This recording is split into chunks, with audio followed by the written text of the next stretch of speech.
Wow guys, these are some big waves that we are sailing in. Definitely the biggest that we've sailed in ever. I've never sailed in anything bigger. I'm gonna have to say this is as seen on TV and some like Volvo Ocean Race kind of stuff. It's big.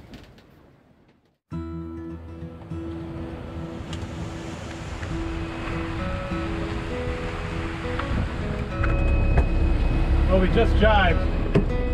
I was downstairs changing clothes and we had a huge wind shift. So we're gonna have to switch everything around. What we don't know is what that means long term. So we're charging the batteries, chilling out, making some food, and then all of a sudden, boom, wind shift and jibe. Yeah.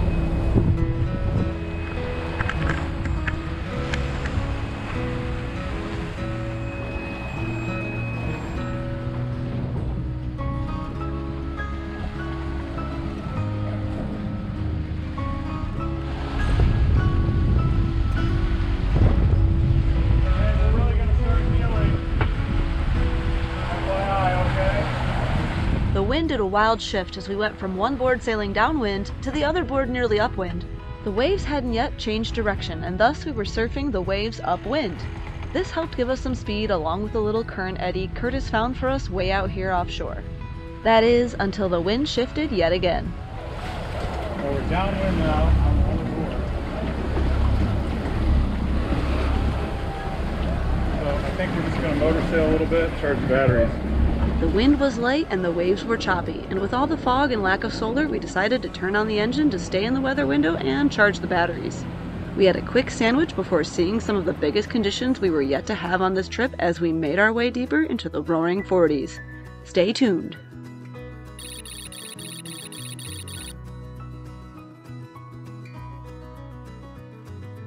Welcome to Sailing Sweet Ruca. I'm Kate, this is Curtis, and Roxy the dog. We are two racing sailors that sold everything and refit a new-to-us monohull to sail around the world via Cape Horn. We're getting closer to the furious 50s, and the conditions are getting more erratic. Roxy girl, we aren't in the Caribbean anymore. Oh, and don't forget to subscribe and come along for the ride.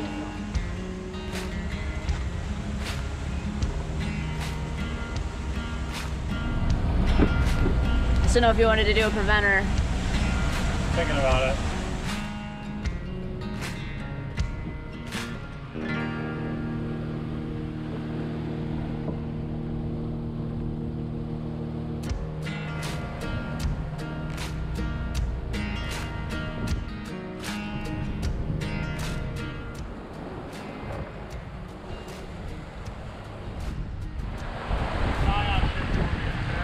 Okay.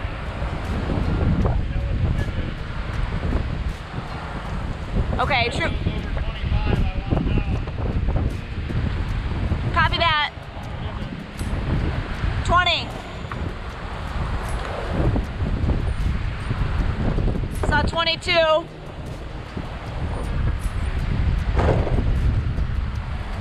Hey!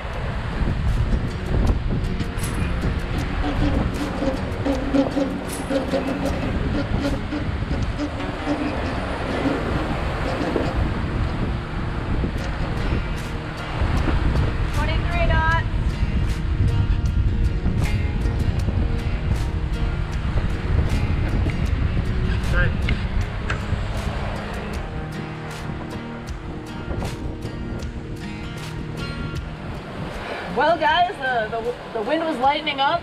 We were just getting ready to make dinner. Curtis was putting on his warm clothes because the sun was setting. Then the wind just shifted. We basically jibed. And luckily it was light air, so nothing too crazy. Our preventer worked fine.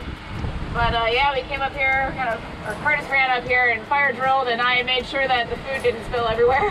And yeah, now it's blowing slightly out of the east, which I haven't seen on any models really. You know, maybe it's a few days out for that kind of wind, but not at this speed either. So I don't know what this fog is that's coming, but hopefully it stays like this and we can ride this through the night. The batteries were charged and the wind was strong, so we turned off the engine and contemplated our next move as the waves tossed us around a bit.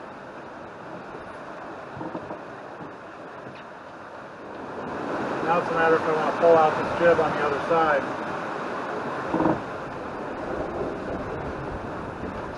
I wouldn't in these waves. I remember when we tried it wing on wing and it was lumpy seas, the jib just went bump, bump, which isn't good for the rig. And you sat back there and you go, I don't like this. It's banging around. I'm not a huge fan of it. I would much rather have a spinnaker up, I think.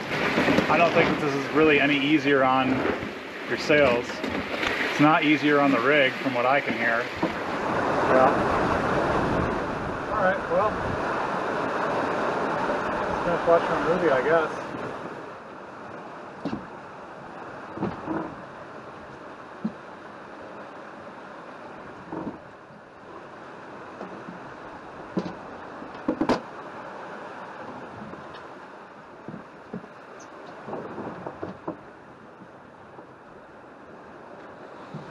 We had made it past the first gust warning and the wind never did reach 50 knots, only maybe in the 30s. But the next 50-knot gust warning was just up ahead, and this time the conditions were very evidently starting to build. We could run off towards the Falklands if needed, but the waves had nothing in the way to stop them from growing. Soon we'd be outside of our current eddy, meaning the waves would be taller and closer together with another wind against current scenario. So this right here is all of the fishing boats that hang out right outside of Argentina. Let me turn the colors to the daylight so you can see it more normally. So this is the 200-mile limit for Argentina. And you can see all of those boats on the AIS. And we can hear them right now speaking in Chinese a little bit. At least we think it's Chinese.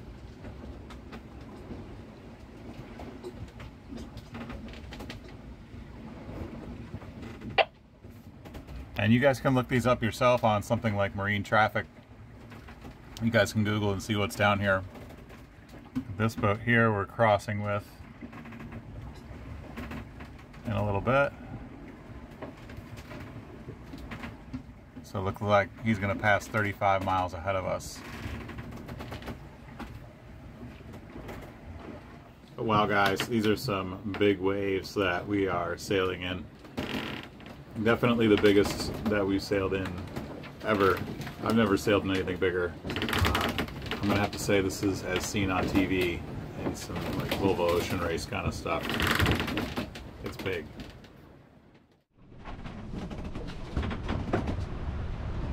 Say hi to the world, Cookie Monster. Cookie Monster.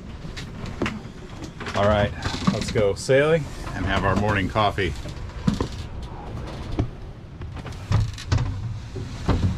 Check this out, guys.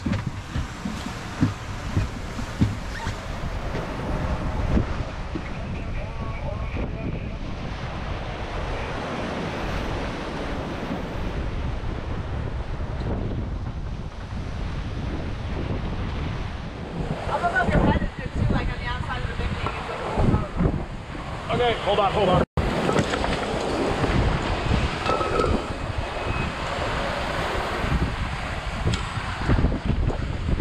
Right here, babe.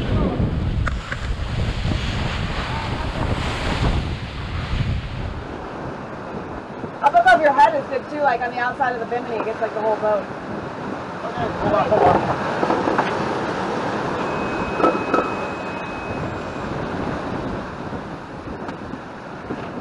I'm gonna put it right here, babe. Cool. Alright, love you. Hey, babe. Never mind, I got enough. Okay.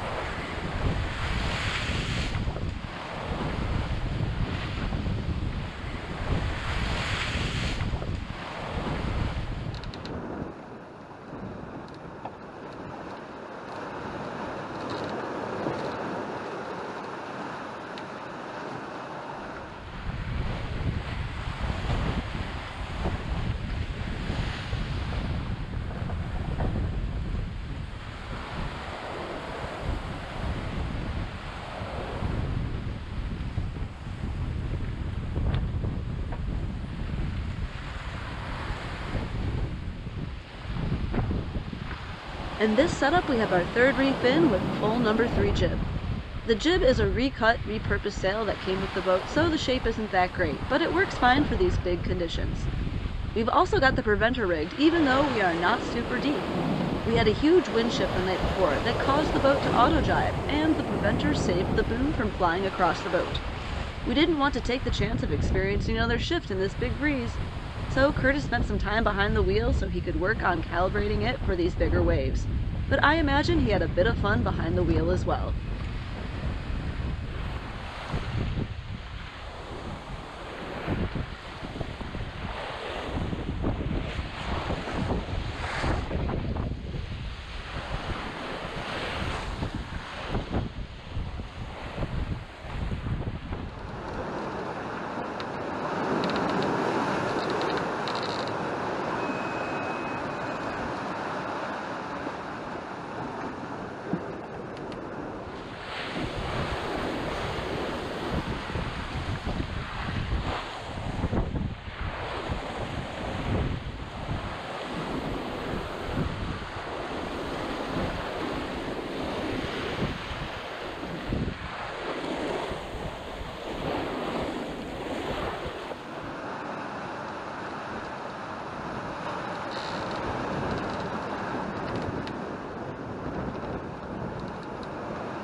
Okay, that was fun. Well, we messed with the H5000 autopilot a lot. I spent about an hour and a half right there getting him kind of dialed in. And it seemed the solution for the thing that made the biggest impact was to turn down the heel response rate to almost nothing. Before, he was essentially just overcorrecting like crazy. I mean, he was spinning the wheel almost all the way one way and all the way the other way. And now you can see he's doing a lot less of that. He's just holding the wheel straight when these waves hit, which is really what you need to do. When you're sailing downwind fast, the best thing you can do is actually just keep the rudder straight. And the boat, if it's balanced, is going to do its own thing and straighten itself out. Overcorrecting is just putting the boat in a rocking situation, which is just compounding everything. So he looks like he's correcting again now. Let's see what he does.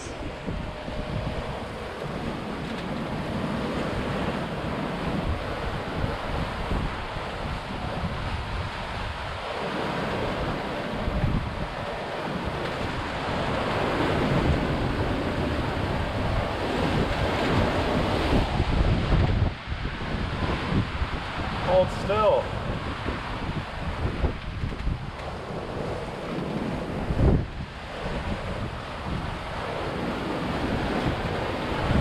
Well, it looks like he did a little bit better that time, but still there's just huge corrections that he's doing. I have to figure out what's causing that, what setting I can change to lower the overcorrection that he does. If any of you guys out there have better knowledge of the H5000 autopilot settings that I do, please drop me a note in the comments so that I can dial them in a little bit better. I just wish I could get him to drive slightly better.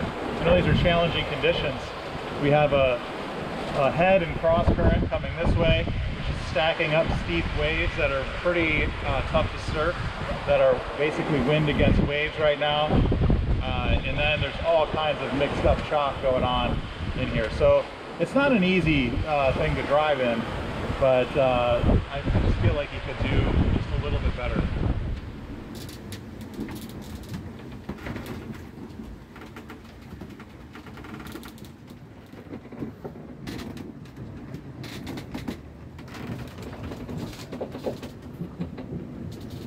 Now that it is getting colder, it is a bit more of a process when we go in and out of the cockpit, shedding the life jacket and fall weather gear each and every time. Keeping condensation out is also important, so we are sure to hang wet gear in the aft head, which doubles as our wet locker. Nice and toasty warm? Nice and warm. So this is about like the perfect layering. Oh, good. Which is a coat, another jacket thing over the top. I have a vest on underneath, and then I have 2 shirt layers and long underwear underneath these guys. It's not even cold yet. It's not even cold yet. I know.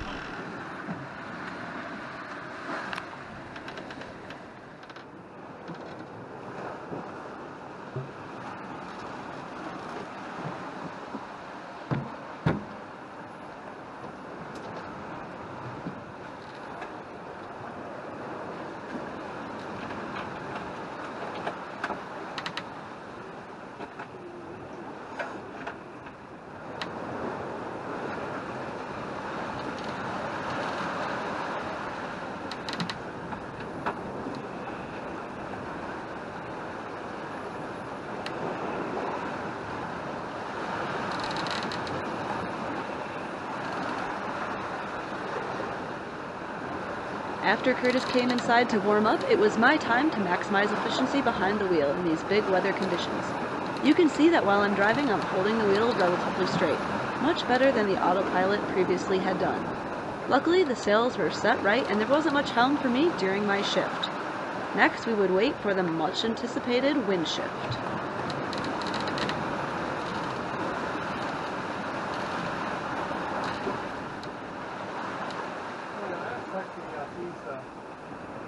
What? Sexy something?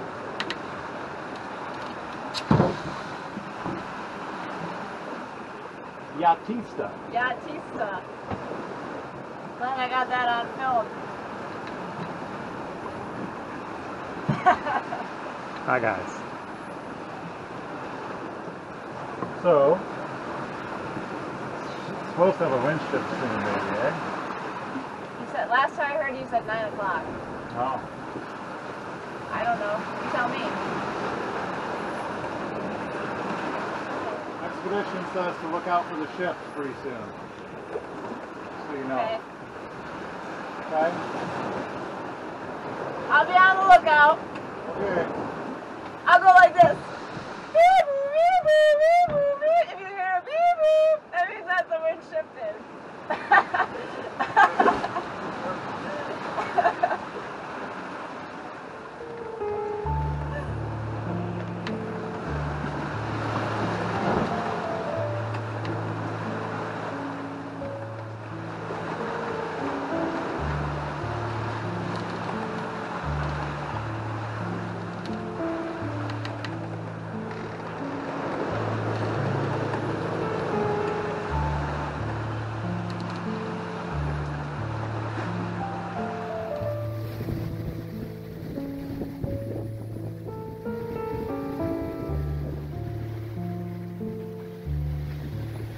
The fog and dreary morning finally started to bring out some sun, as Curtis and I both enjoyed a bit of rest after 2 good shifts behind the wheel. After 6 days at sea, we were finally settling into life offshore. But conserving energy was still of importance, as the next 50-knot gust warning was expected to come along soon. In the distance, we spotted another ship in between the crest of the waves, coming out of the fog like a ghost ship from Pirates of the Caribbean. We love what little traffic we see this far offshore, but we do enjoy a nice passerby every once in a while.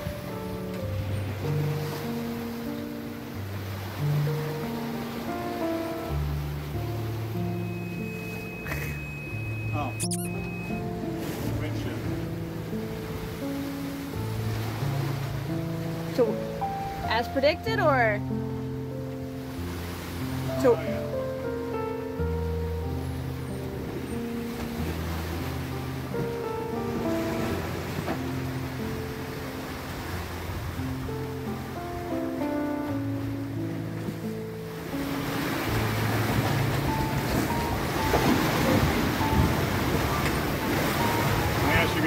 look at the exposition.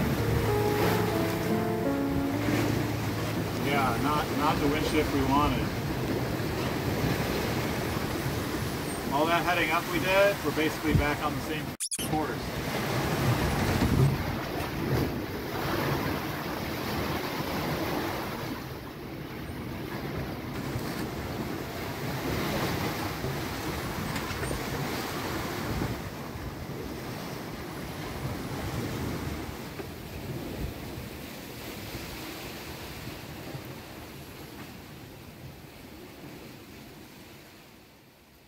The wind did indeed shift, but not from the direction the models were calling for. It started to take us off course, so we had to make another tactical decision, something we are used to from our racing days. We discussed what to do over a hot meal. Cooking on the gimbaled stove makes for an interesting time in the kitchen. But it gave me a chance to warm up and Curtis a chance to look at the weather.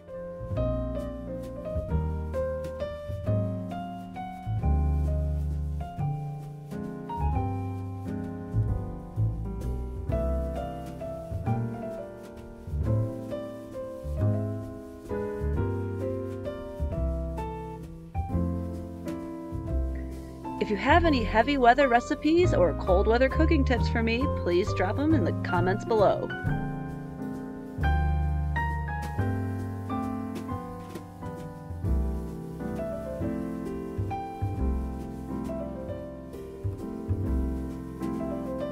Unfortunately, the wind did shift even more as the sun was setting, and we were now heading upwind. The countercurrent was making the waves stack up, and the rolling swell from the leftover northerlies against the southeast wind was going to make for a very uncomfortable night.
You have to see this rainbow.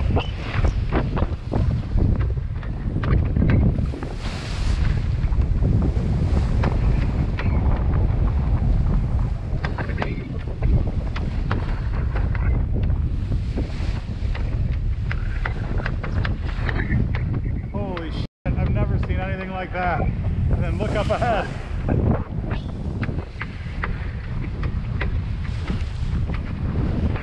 It's beautiful. get this sail up and enjoy the feeling of being under sail for this.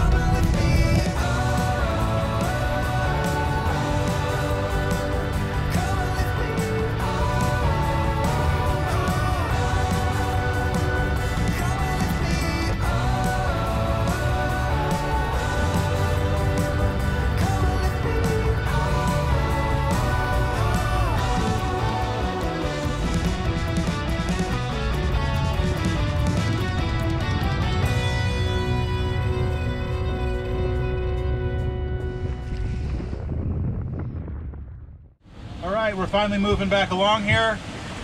We've been running downwind for the last few days in big conditions as you've seen. But then it's basically an abrupt wind shift where we're running into a whole different weather pattern, and we need to go upwind. So for that, we decided to use our staysail and our full mainsail rather than our jib and a reefed main. The reason is because our staysail sheets inboard a little bit further and allows us to point up a little bit higher. And having the full main gives us really good power to kind of go through the waves, because our main's just a little bit baggy. So it actually works out pretty good. That's all I got to say about that. We did it. See you later. Nobody died. Boat's still in one piece. Nothing's ripped or torn. The leech cord on the jib. And the leech cord on the jib. Okay, I can tell people about that if you want.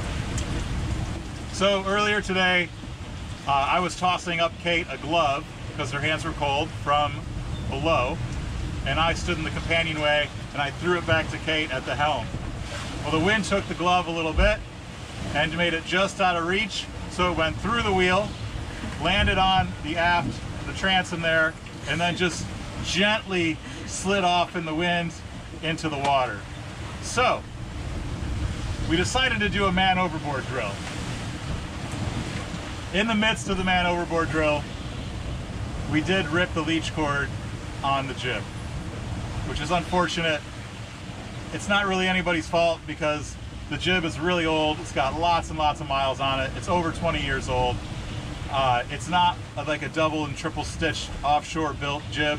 It's basically the original sail that came with the boat back in the year 2000.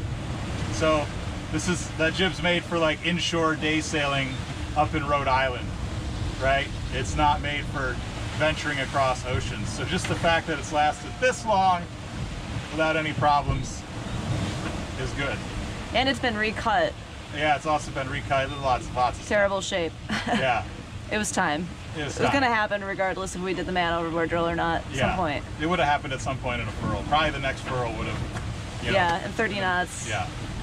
So, anyway, we're good to go. We'll re-sew that here at some point. It's not torn all the way. It's just the leech cord tore out of its leech cord pocket about halfway. So we'll fix that up later. But we've got this awesome staysail that really does a really good job. And we're just going to use him, and as you can see, it's nice and calm right now in the boat. We're upwind, offshore in the South Atlantic Ocean at about, I think, 48 degrees south latitude right now.